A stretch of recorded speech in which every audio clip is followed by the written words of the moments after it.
teman-teman semuanya, welcome to a place to be noisy. Dan hari ini aku mau sharing tentang apa yang aku obrolin sama dosenku kemarin. Jadi ini kayaknya akan singkat ya. Jadi aku ngobrol sekitar 1,5 jam sama dosenku, dan ada satu hal menarik yang bisa aku bahas di antara semua hal yang menarik yang kita obrolin. Salah satunya itu adalah ngomongin waktu. Karena beliau cerita bahwa kehidupan setelah perkuliahan itu emang rasanya gak begitu mudah. Waktu kita itu semuanya 24 jam punya kita yang kelola, nggak ada yang bantuin buat ngelola waktu kita, nggak ada yang bikin jadwal kuliah, nggak ada yang bikin jadwal Senin, Selasa sampai dengan Minggu, itu nggak ada teman-teman. Jadi kita yang harus mengelola 24 jam. Kalau waktunya kita bisa kelola dengan bijak, itu akan sangat berharga dan akan jadi bahan atau pondasi kita. Tapi kalau waktunya kita buang-buang, sayang, orang lain berjuang sekeras tenaga, kita leha-leha aja, scrolling aja, ya gak sih? Dan itu yang selalu aku ingatkan juga ke diri aku sendiri.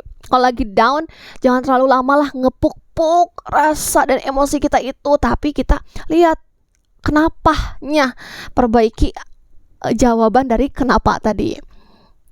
Nah, setelah itu ibu juga bilang nih, kalau misalkan kita ada di posisi yang kayak punya waktu 24 jam itu ya, kita punya waktu yang full, terus kadang kita bisa lebih banyak ngelihat orang lain, misalkan lewat sosial media dan sebagainya, rasanya muncul nih ngebanding-bandingin dan sebagainya.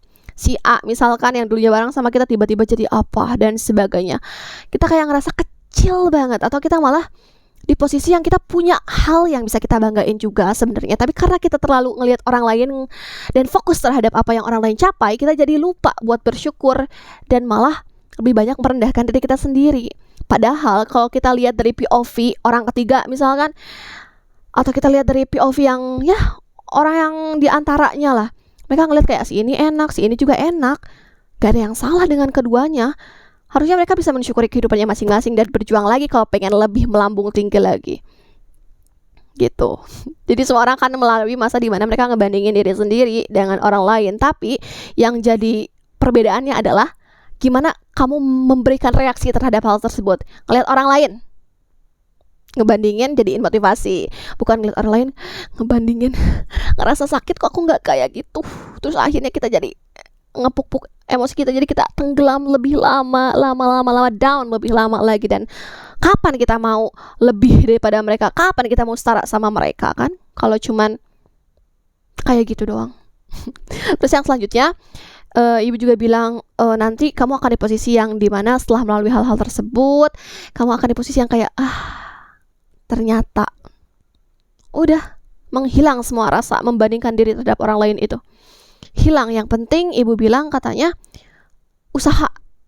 Jadi kamu gak diem, kamu tetap ngusahain apapun yang kamu bisa, tetap berusaha yang maksimal yang kamu bisa.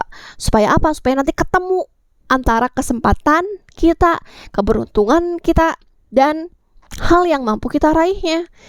Kayak nabung aja gitu, kita banyak ngelakuin hal-hal yang maksimal usahanya, sehingga suatu saat nanti kita akan ambil hasil dari tabungan kita itu, ambil hasil dari usaha kita itu.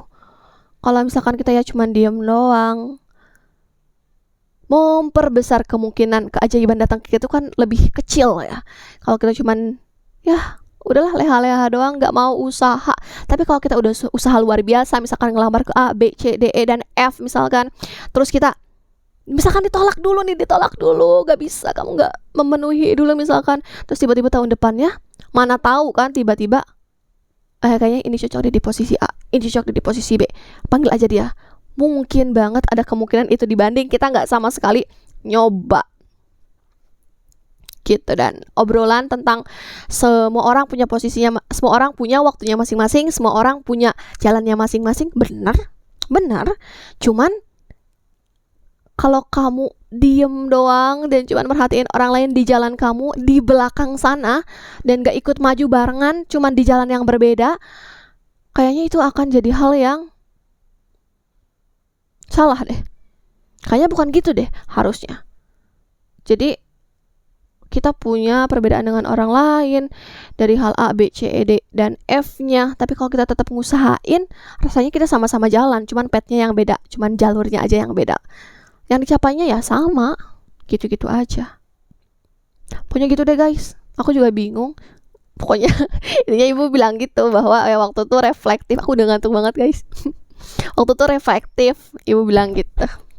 Ada waktunya dimana kamu lagi down banget, tapi kamu mau berusaha, ngusahain, akhirnya kamu jadi number one di usahamu, kategorimu, ranking yang kamu bikin sendiri gitu.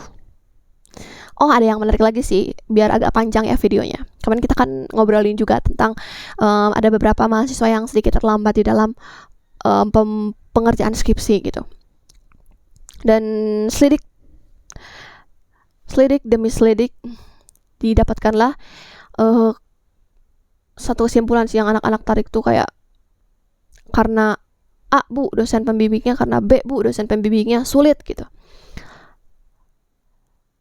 Dan sebenarnya obrolan ini tuh ibu jadi memperjelas gitu bahwa Fahla, biasanya kalau anak-anak zaman sekarang, setahu ibu yang ibu dapatkan informasinya gitu ya dari obrolan kah, ibu bilang ibu taunya gini, kayak anak-anak zaman sekarang tuh mungkin menekan diri karena udah denger sulitnya duluan, udah ngerasa sulitnya duluan. Kayak misalkan ada satu dosen yang perfeksionis dan beliau pengen kita juga bisa bagus gitu.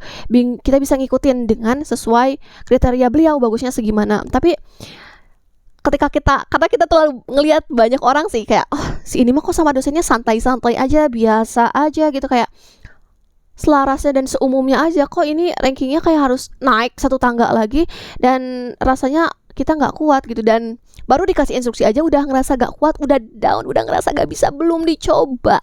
Padahal ibu bilang